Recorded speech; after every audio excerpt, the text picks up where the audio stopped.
नागपूर शहर पोलिसांच्या युनिट 3 पथकाने 2 गुन्ह्यांचा पर्दाफाश करत मोठी कामगिरी बजावली आहे। खापरखेडा व यशोधरा नगर पोलीस ठाण्यात दाखल असलेल्या गुन्ह्यांमध्ये सहभाग असलेल्या तिघांना पोलिसांनी ताब्यात घेतले असून त्यामध्ये एका विधी संघर्षग्रस्त बालकाचाही समावेश आहे। पोलिसांनी आरोपींकडून सोन्याची अंगठी, सोन्याची लगड तसेच दुचाकी ॲक्टिवा असा सुमारे 7,40,000 रुपयांचा मुद्देमाल जप्त केलाय। आरोपींची वैद्यकीय तपासणी करून पुढील कारवाईसाठी जप्त मुद्देमालासह त्यांना खापरखेडा पोलीस ठाण्यात सुपूर्द करण्यात आले।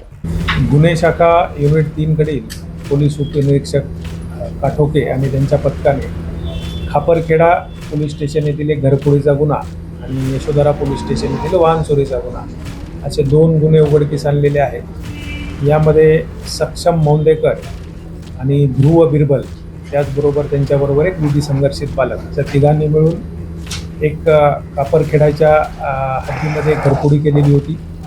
त्याचप्रमाणे यशोधरा नगर पोलीस स्टेशनच्या हद्दीमधून वाहन चोरी केलेली होती। या तिघांनाही आम्ही ताब्यात घेतलं होतं। त्यांच्याकडून जे काही वाहन चोरलेलं होतं ते वाहन, त्याचप्रमाणे 6 तोळ्याच्या आसपास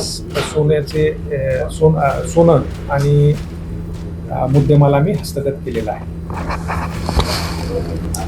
एकूण जप्त मुद्देमाल जो आहे तो 7,40,000 रुपये किमतीचा आहे। सर्व मुद्देमाल जप्त करून पुढील तपास कामी खापरखेडा पोलीस स्टेशन येथे हस्तांतरित करण्यात आलेला आहे।